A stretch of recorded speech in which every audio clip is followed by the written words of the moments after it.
Hey, thanks again for pressing play and welcome once again to another edition of the Suns Jam Session Podcast on the BLEAV Podcast Network, brought to you by FanDuel, where the odds today for points plus rebounds plus assists for Devin Booker, the line was set at 34.5.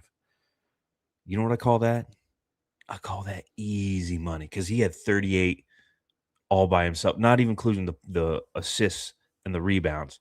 Would have been nice if he had a few more rebounds. Would have been nice if the entire team had a few more rebounds tonight, Jamsters, as the Suns lose this one 119 to 116 in San Francisco against the Golden State Warriors. So we're going to talk about that and more on this edition of the Suns Jam Session Podcast. Make sure you subscribe. Make sure you rate. Make sure you review. Make sure you tell your friends where you like to hang out and go through your therapy sessions. It's right here on the Suns Jam Session Podcast.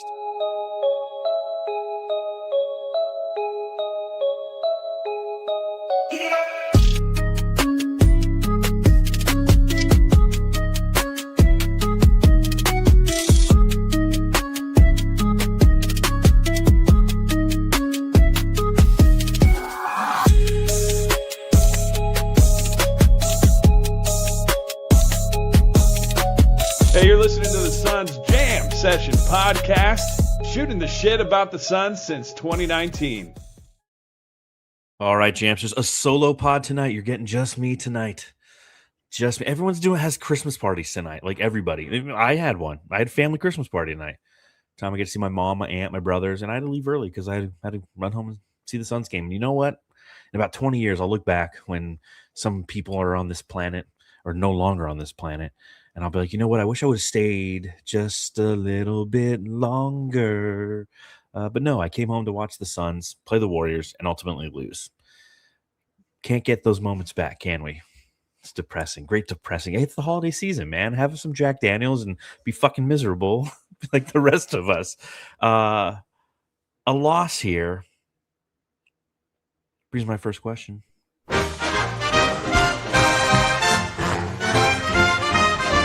Matthew, I've got to ask. No Matthew here, but I'll ask myself a question and I'll rhetorically answer it. I will rhetorically ask a question and answer it myself. What's the definition of insanity? I'm just sitting here, just talking to myself, like asking myself questions. Somebody walks in there, they're going to be like, are you schizophrenic? I'll be like, roses are red, violets are blue. I'm a schizophrenic and so am I.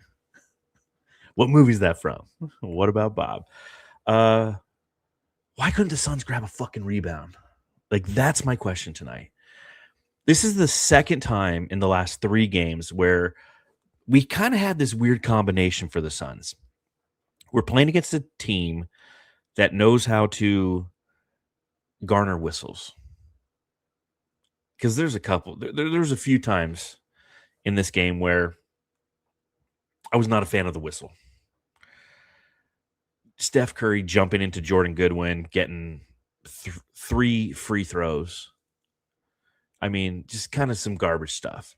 But as I mentioned last time this happened, and I mentioned the Lakers game, for those of you who don't recall, the Suns just playing in a mucky game against the Lakers where they ended up shooting 43 free throws. And games like that really take the Suns out of their rhythm because they're a rhythm-based team. They're a team that likes to get out in transition. There's a team that likes to allow you to try to get out in transition, but they're going to pressure you, and they're going to force mistakes. And the Warriors left the front door open in this one. You know, they had 21 turnovers?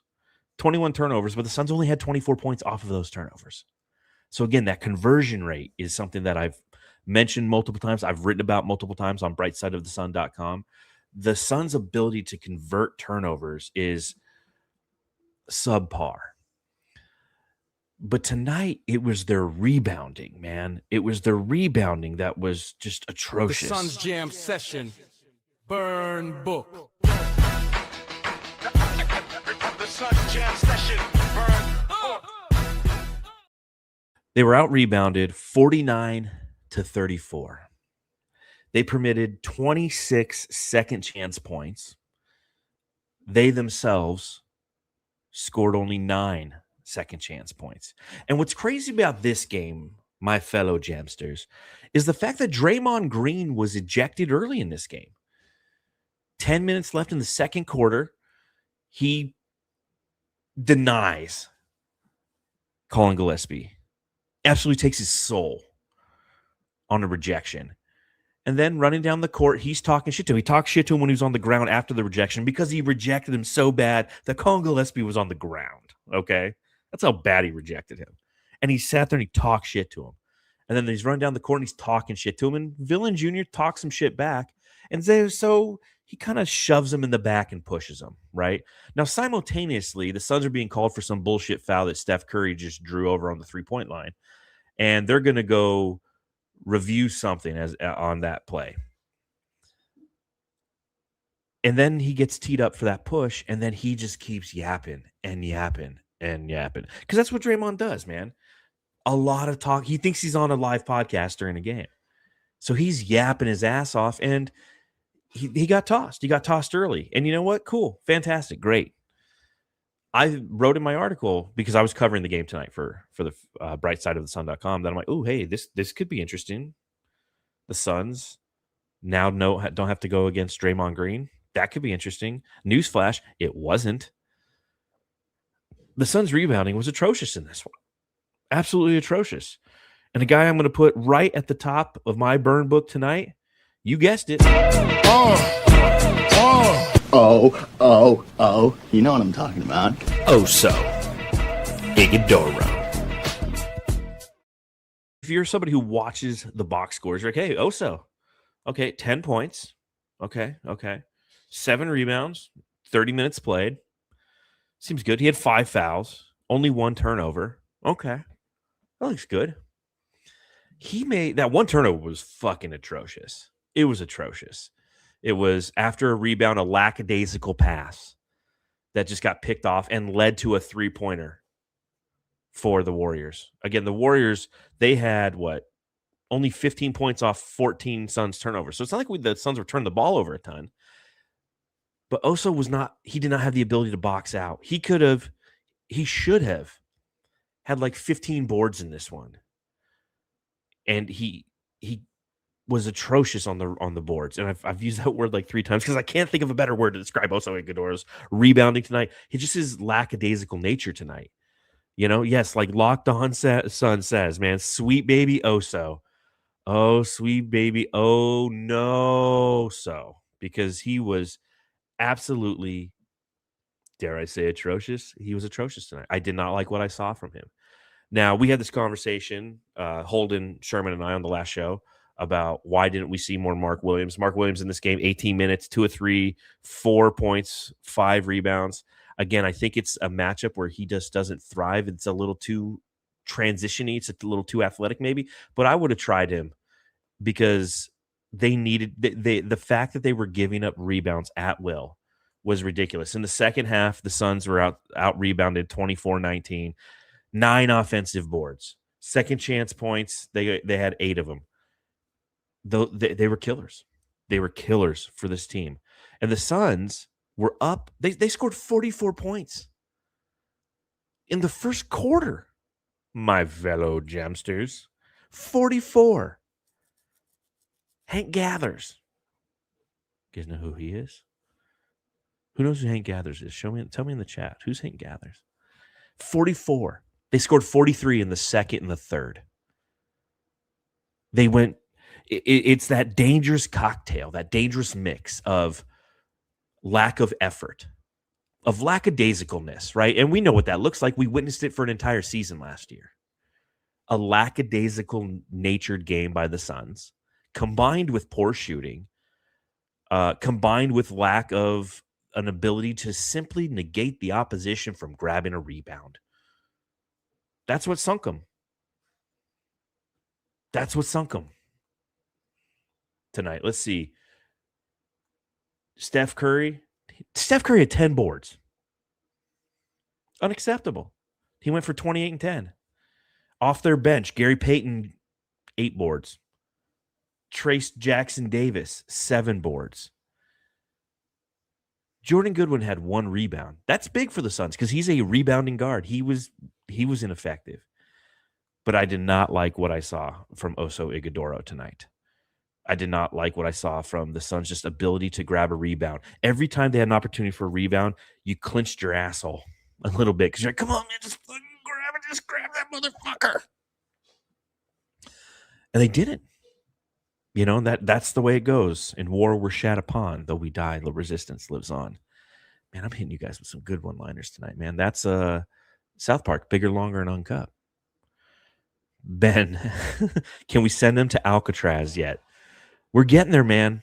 We're getting to the point where he needs. Now, again, I think that this is just one of those situations where it's a bad matchup for Oso. I think that, again, once Malawatch is ready, yeah, I'm right with you, brother.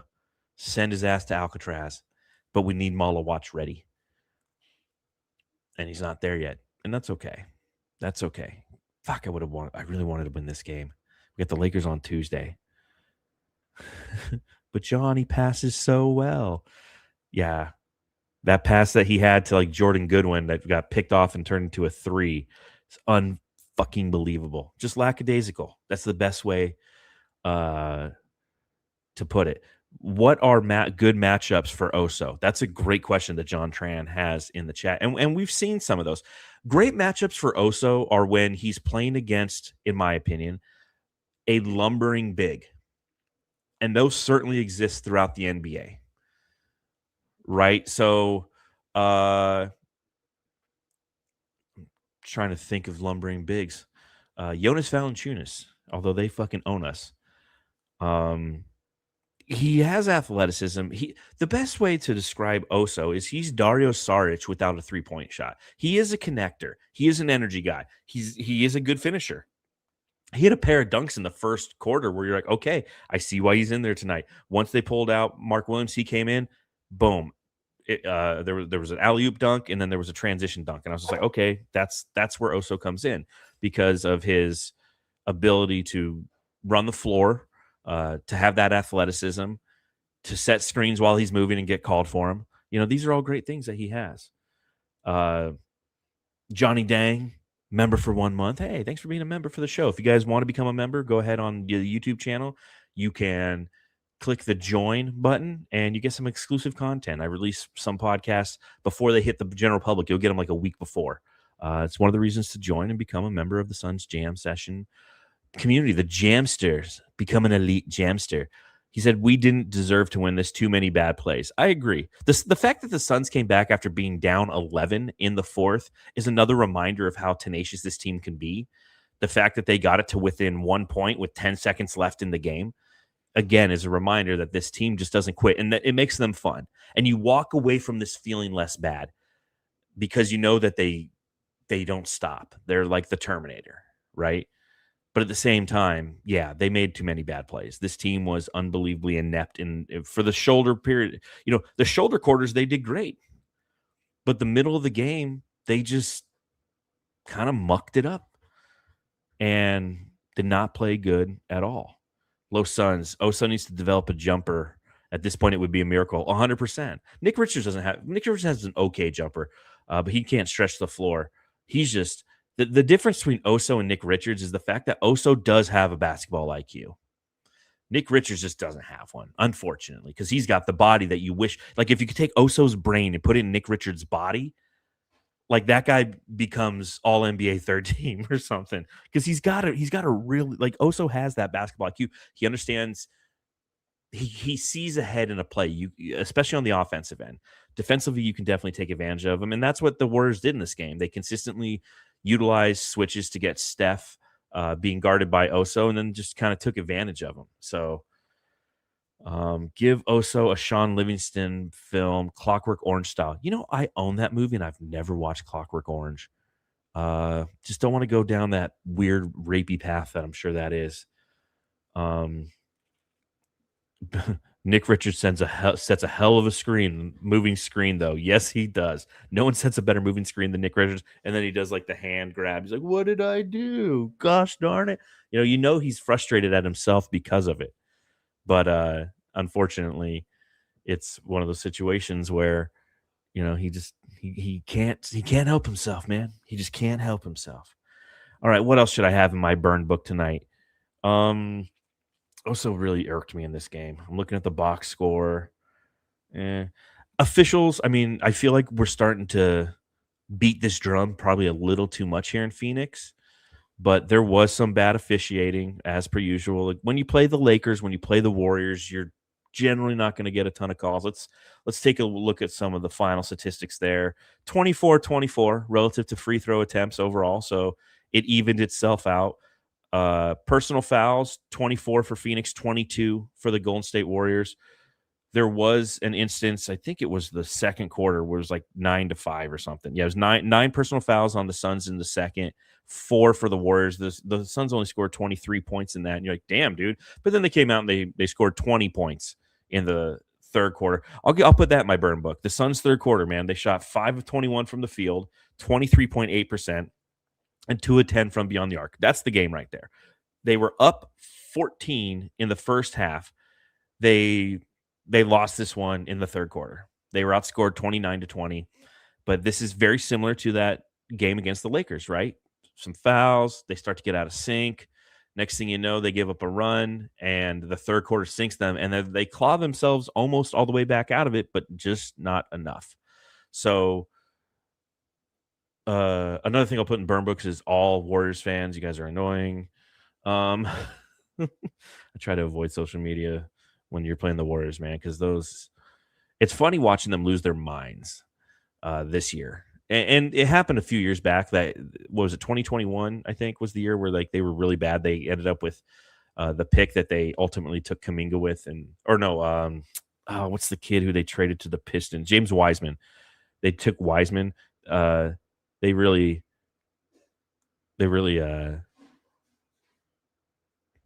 you got to think like the majority of their fan base is made up of people who've only experienced success, right? Like if you're 24 years old and you're a Warriors fan, they won what, 4 championships in your life, since you were 14, your last 10 years. And so when they start to come back to our level, the Suns level, they don't know how to handle themselves. Us, we're used to this shit. It's funny watching people on social media who are just like, dude, you've won 0 championships. It's like, oh, you know how I know you lost an argument? Because you have to remind me of how many championships we've never won. Lakers fans, pros at this. You'll sit there and be like, hey, you guys, they after beating us, I had so many fun interactions on social media this week where I'm talking to opposing Lakers fans primarily. And despite the fact that they won, they have to fortify the fact that they won even if they got all those fouls. They're like, well, yeah, but Booker had 16 free throws and 10 in the fourth quarter. I'm like, cool. LeBron had 14. Luka had 14. What's your point? Like, guys get to the free throw line. I'm just saying that you guys get the benefit of the whistle. It's not controversial. It's actually statistically factual. Yeah, you guys won 0 championships. Oh, okay. Thanks for bringing that up, buddy. Really cool there. Really cool there. Let's talk about some good stuff, I guess. Tell me the Right side.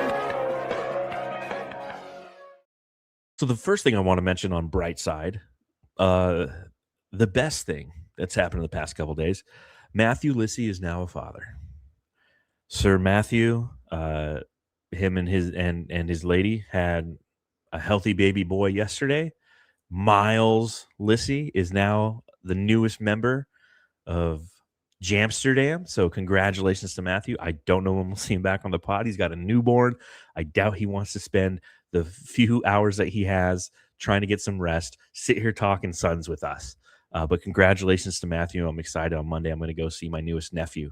And, poor kid's going to be born into Suns fandom. But if you see a few more solo podcasts, it's just me bitching. I'll try to bring on some people again. I think I'll have Gerald Bourget is going to be on here at some point. I'm hoping Timothy Tompkins, I can get him from the Suns solar panel back in the day. Maybe Lindsey Smith. I've got some friends in the Suns community who like to talk Suns. So hopefully we get some of them on here. But congratulations to Matthew and Miles, our newest Jamster. As far as this game goes tonight, Allow me to reintroduce myself. My name is Big Dick Booker.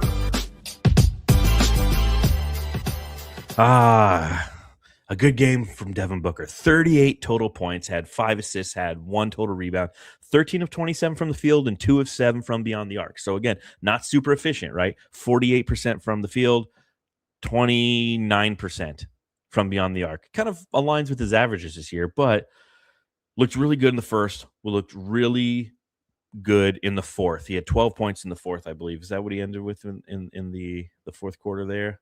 Yeah, 12 points, 5 of 9 shooting. Was the main catalyst in bringing the Suns back in this game when we were down 11. Again, as I mentioned, if you want to steal a little money on FanDuel right now, which is the sponsor located up here, go look at their points plus rebounds plus assist lines before the game because they have them low for him. You look at somebody like Cade Cunningham, and his are right around like 44, 45 and a half.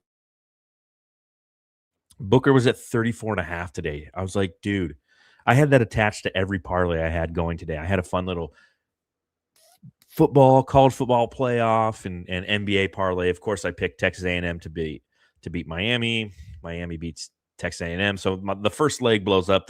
All my other legs hit. But, of course, the first leg always blows up. That's the way that parlays work. Whenever you take them, your first one's going to – unless they're all happen at the same time, that's how it is. But easy money, I mean – betting those Booker numbers, those Booker overs on the points plus rebounds plus assists. And he did tonight just in points. 38 total points for Devin Booker. Where does that stand this season? Is that his highest scoring output thus far this year? Well, there's only one way to find that out, live. And that's on basketballreference.com.org. Game logs, okay. This season, okay. Points, yep. Oh, no, yep. No, the only other time he had 38 points this year was the 8th game of the season in a loss at Golden State. So he's 2 for 2, going for 38 points against the Golden State Warriors thus far this year. There you go. He had 36 against the Jazz. Kaladi in the chat said 38, but no, 36 against the Jazz, 34 against the Jazz, 33 against Indy, 32. So this makes stupid ads. Get out of here. 1, 2, 3, 4, 5, 6, 7. 8th time this year that he's scored 30 or more points. Yes, it's been a slumping year. Hopefully this is one of those things that starts to snap him out of it, and know that Jalen Green is right around the corner. Grayson Allen hopefully will be back soon. We got one more game in this 14-game stretch, this gauntlet that we've been talking about for the longest time. It's right around the corner from it being over. So, hopefully the Suns can get those guys back, get them healthy, and then start playing teams like New Orleans and Washington and Charlotte. All the teams you're supposed to be beaten up on, and like the Eastern Conference is beaten up on right now. They're like, hey, look at how we're doing. Look at us, guys. It's like, dude, you beat Charlotte 3 times. Whoop-de fucking do. So that's all I really had for the bright side. I didn't have too much. Dylan Brooks' temper, I'll add that to the bright side. He did a good job of controlling himself as much as he could. Especially there was that one play. Jimmy Butler is getting physical with Dylan Brooks, and he scores on him. And when the ball comes through the hoop, he throws it at Dylan Brooks. Like, if Dylan had done that, it would have been a T. Jimmy Butler, low-key an asshole. Fuck that guy. I'm glad he didn't come to our team. Yeah. Sounds about right. All right, let's do some subreddit. I'm not dressing up for this one. The Suns Jam Session subreddit stakeout. Like I mentioned, I was on their subreddit, not just as Batman. I went as a Suns fan. I'm like, I come in peace, and they're like, you know how many titles you've won in Phoenix? 0. I'm like, I know, man. Leave me alone. I don't have too much. They call themselves the Golden State Turnovers because of they had 21 turnovers in this game. I only was there. I was writing the recap for Brightside, so I didn't spend a lot of time on their subreddit. But Draymond is a dumbass, somebody said. Draymond don't want to be embarrassed further by Dylan Brooks in basketball. Honestly, this is better for the game. Fuck Draymond. Glad he's going to be sitting, and it worked out in their favor. Draymond, if you're going to get chucked, at least punch Brooks in the face first. And that's really all I had for the subreddit stakeout. And it's a reminder that the subreddit stakeout is brought to you by nettlesair.com. If you go to nettleairs.com and you need an air conditioning unit, now's the time to do it, my friends. Why? Because it's winter, and they can assist you in a quick and fastidious manner because it's not everybody asking for a new air conditioning unit, as I'm sure they have to deal with in like May and June. You know, when everyone turns their AC on for the first time, they're like, oh, well, March in Arizona, like, oh, fuck. But if you go to 623-444-4088, Nettles Air will make you feel great. The Suns Jam Session subreddit stakeout.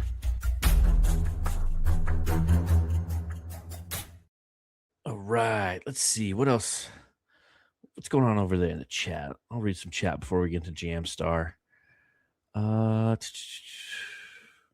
So curious about hardcore sports fan betting outcome. I don't know what you mean by that. Hardcore sports fan betting. I'm a casual bettor. I like having some money in there, and so I can throw like $2 here, $5 there, and just make it something that I don't give a shit about, a little spicy. You know, I'm not like hardcore. And it's also fun to talk about with people at work. They are taking it. Sharknado fan says they are taking it slow on Jalen. He'll be healthy out of nowhere, or will come back in January.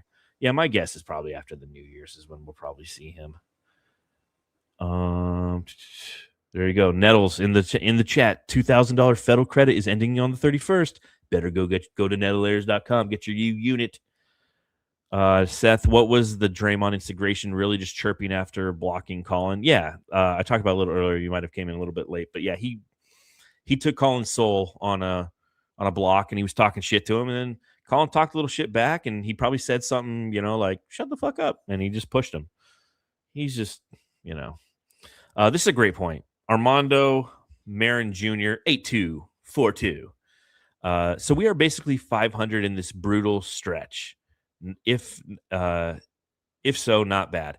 I agree with that. Again, 14 games that we're navigating. We are now 13 games through it, and we are oh, dude, 6-7. That's literally what we are. We're 6-7 in this stretch. If we beat the Lakers on Tuesday, we'll go 7-7 through this brutal stretch. And I know it's not the best thing, especially if you look at the last few games, right? Because the Suns have lost like 4 out of their last 5, something like that. Again, things I should know. Brought to you by nettleshair.com. Got to go by date. Let's see here. So win, loss. We had a 4-game losing streak. Oh no, that's the beginning of the year. Whoops. Like what? Win. So we have a loss, then a win, then a loss, win, loss, win. So yeah, we've lost 3 out of our last 4 right now. You know, but again, it's been a brutal stretch, and the fact that we're going to come out of this worst case scenario 6-8, I would take that. Knowing what lies on the other side, knowing that this team, the way that they play, like even in this game, as I mentioned, you look at that final score, this game was not that close. It shouldn't have been that close. They fought back. Devin Booker fought back. Colin Gillespie hit an insane 3. Colin had a chance to hit a 3 to put them up 1 point. Oh well. Let's talk some Jamstar, and then you can tell me what the fuck I should watch tonight on this nice Saturday night, because I don't know what I'm going to go watch. I just watched Truman Show. Haven't watched that one in quite some time.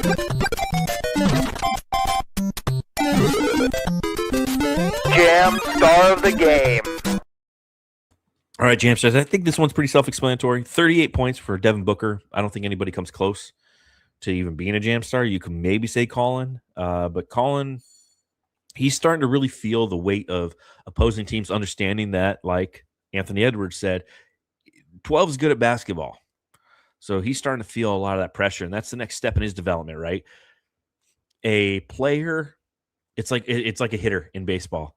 Man, you got a guy who can come up and he can crank those fastballs, and he's hitting dingers. You know, a Rubio Del Razo, who also wore number 44, like Hank Gathers. Nobody answered in the chat who Hank Gathers is. But once you start throwing these guys curveballs, that's the next adjustment. If you want to stay up there in the bigs and continue to be productive, you got to learn how to hit the curve. And right now, Colin's starting to see the curve a little bit more. He's starting to see defenses more focused on him.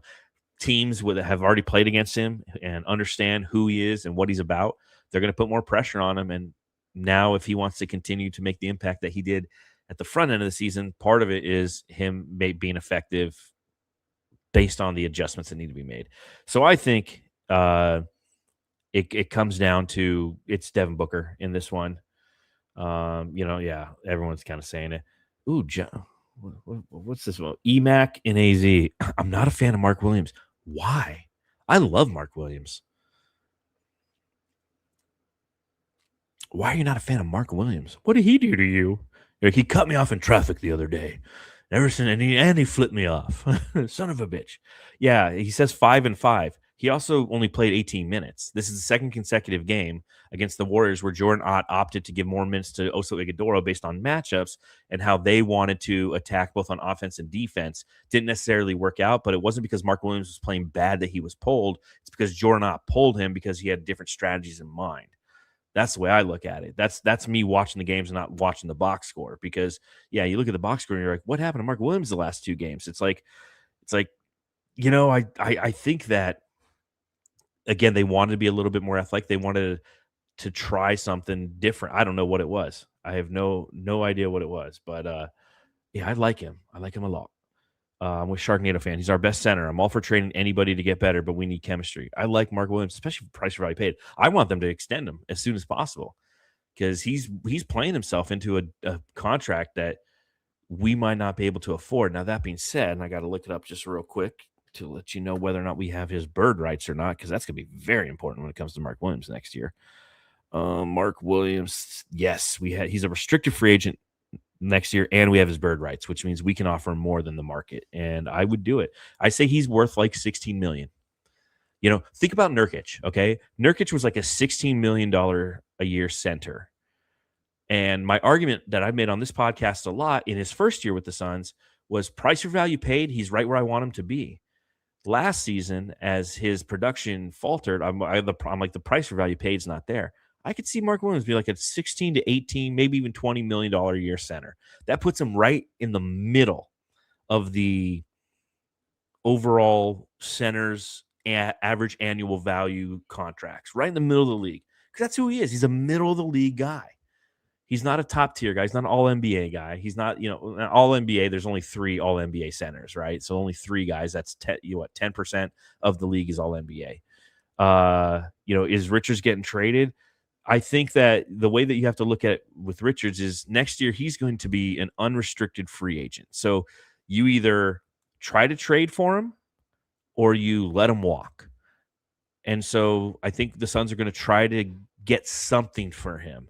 And I'm going to write a whole article about this on Brightside. It should publish sometime tomorrow about how Nick Richards, there's not a ton of value out there for him, especially if you're trying to pick and choose. Because there's not a lot of people that he only makes $5 million. So the most you can trade him for is about $7 million. Get back like a $7 million a year player. I think that's what the Suns can do, seen as they're a team that's under the first apron, but over the luxury or over the tax. And it's like, okay, I want a power forward for $7 million. Okay, we got to go and take a look at what's available for $7 million, who's a power forward, and then ask yourself if you want that. And then once you go through that thought exercise, the next thought exercise begins. And that thought exercise is that guy a guy that I even want on this team? Because 9 times out of 10, you're going to find the answer is no. So I think that the goal is try to get some draft capital for him. Try to get a second round pick. If you can get 2 second round picks for him and like just a player who doesn't even necessarily need to play because he doesn't play a ton, like that's a win in my summation, if you will. Yeah, CL Oracle. Like I'd be happy if we could trade for a guy like Bobby Portis. I would too, but Bobby Portis, I think the challenge with him, 13-4, then 15-5, then 15-6, and that's a player option a couple years down the line. And right now he's 30 years old. He's a motherfucker. Bobby Portis would fit what we do. If we could go get Bobby Portis, that'd be great. But I don't think that we have anything to offer for them. And this is the Bucks. I don't think there's anything we can offer them that they'd actually want in return. we don't have a ton of like Milwaukee's on the Milwaukee's very similar to the Suns, where they gave up a lot of draft capital along the way. That's how they got their championship, right? Drew Holiday gave up a lot of draft capital to New Orleans to get Drew Holiday. They gave up a ton of draft capital to get Dame Lillard. And then what did they do? Very similar to the Suns. They had to waive a guy and then stretch his contract. That's why the Bradley Beal news didn't hit the NBA as hard as it could have. It's because literally like a week later, the Bucks had already done it. They're like, wow, that's a record number. And then the Suns did like, yeah, somebody did that last week. We don't care about it. That's old news. So they're in a very similar situation where they have a guy and then they have a bunch of Jags, just the guys on their team. And they want any transaction to benefit them in the long term. Nick Richards ain't going to benefit them in the long term. We don't have any draft capital to attach to him. Maybe it's like Royce O'Neal, but even then, like they don't want Royce O'Neal. They've already got their version of Royce O'Neal, right? So it's just a challenge, and that's the game that we play, and that's the game that we'll continue to play for the next 2 months and month and a half. Yeah, about a month and a half. February 5th is the trade deadline, so we'll continue to play that game. So, Los Suns, what do you think about Dunn? Hasn't developed a three, and his defense been mid. If he could lock up players, then I can put up with, but he hasn't. Yeah, I'm somebody who's very frustrated with Dunn. Obviously, I was saying this all off season, that this is the year where he needs to take that next step offensively. Defensively, he has the physical tools, he has the instincts, but he's not executing on the offensive end. Man, he some bad plays for him tonight, man. Some bad plays for him tonight. Looking at his stats this evening, 2 of 6 from the field, hit a 3, 7 points, 4 fouls, 3 assists, 5 rebounds, 3 turnovers. Yeah, he had some really just like, oh, I'm just going to throw it into the fucking stands moments tonight. And those are things that are just killer. I want Ryan Dunn to be good because he has the physical tools. But he just like him and Osa are so similar in the fact that it's like these guys have the brain for the game, but and they're sophomores in the league, so I guess I get it. And they're also, one's a late first round pick and the other is kind of an early second round pick, but they're late guys. They're guys you hope turn into guys. The whole hope with those guys isn't that they become all NBA players. Not everyone's going to turn into Tumani Kamara unless we trade him away. If we trade Ryan Dunn, he'll instantly become like an all defensive second team guy, just like Tumani Kamara. But he just hasn't put it all together. And that's why you're seeing him come off the bench more. And I like that for him. I think he'll just needs to continue to develop. That's part of what this season is, right? Patience, my friends. The goal of this season, when we began this season, was to develop our two rookies, Rasheer Fleming and Kaman Malawach, in the right way. And in my opinion, they've been doing that correctly. The right way isn't just throwing them out there onto the NBA level and letting them get their teeth kicked in and night out. And it's to see truly what Oso and Ryan Dunn are. Because all 4 of those players, Rasheer, Kaman, Dunn, and Oso, could be the backbone, the foundation of our rotational future. None of those guys are going to go win you a championship. But what they are going to do is if they hit their ceilings. Now, Malawach, I think we still don't know what his ceiling is. But with Rasheer, Dunn, and Oso, their ceiling, in my opinion, is steady rotational guys. And that's a good thing in the NBA. Guys who you can trust to put in the game and do the right things. And Dunn, I would say 6 times out of 10, he's doing the right thing. Okay, at least maybe 5 out of 10, but 6 out of 10, like he's doing the right things. He's bodying up a defender. He's being long just by sheer physical presence. He's being long. He's being aggressive on the boards. Although he had 5 rebounds tonight. I wish he had a few more. I wish everyone had a few more. But then he has and like most second-year players who are drafted in the back end of the first round, he has about 4 plays or 4 times out of 10 where you're just like, dude, what the fuck are you doing? Why'd you take that shot? Why'd you throw that pass? Why'd you over-hustle? Why'd you under-hustle? And that's just part of development. So, again, if you stick to the mantra of who we are and what our expectations were for the season, Dunn is right where he should be. minus the fact that he should be a little bit better offensively. Like, that's the thing you were hoping for this year. If you look at him year over year, he's averaging 0.3 more points per game in about 3 more minutes per game. Same amount of field goal attempts, pretty much. He's shooting worse from beyond the arc. He shot 31.1% from 3 last year on 3.6 attempts.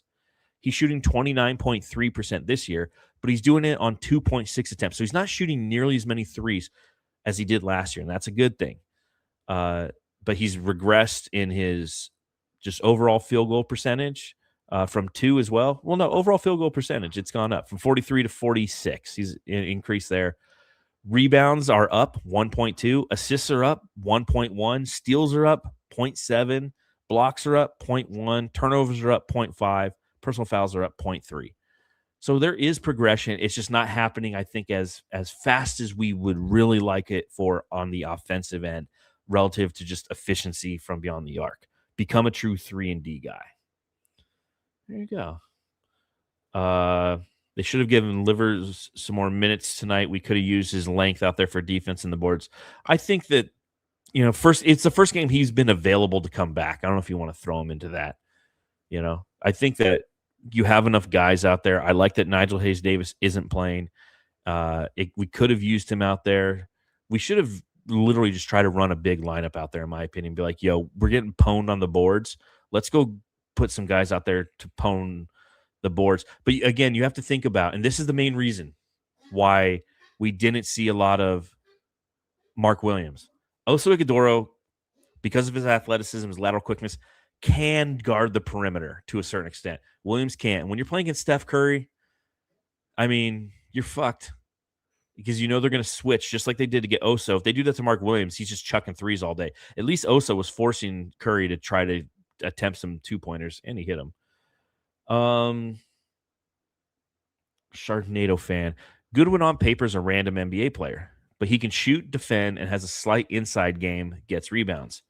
All in a 6'4" frame. Dunn needs to practice. Yeah, I agree. Goodwin has also been in the league for like 4 or 5 years. Like Dunn, 4 or 5 years in, he's going to be a solid rotational player.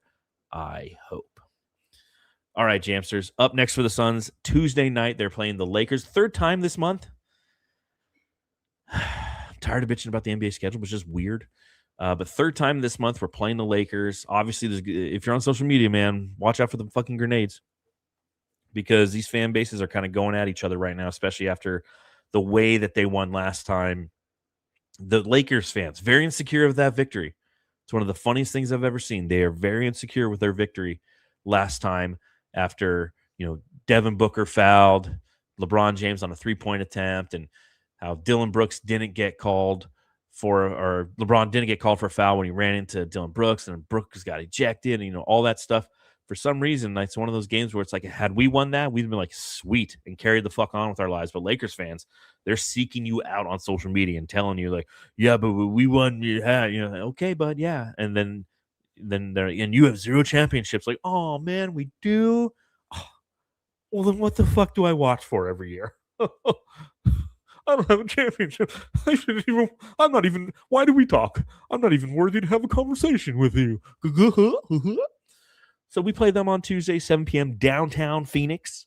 So we shall see you then. We'll see how that all works out. I might go to that game, so I don't know what I'm going to do for the pod. But we'll figure that out on Tuesday, shall we not? Until then, everybody, have a great rest of your night. Go home and love your family. And welcome to the world, Miles Lissy.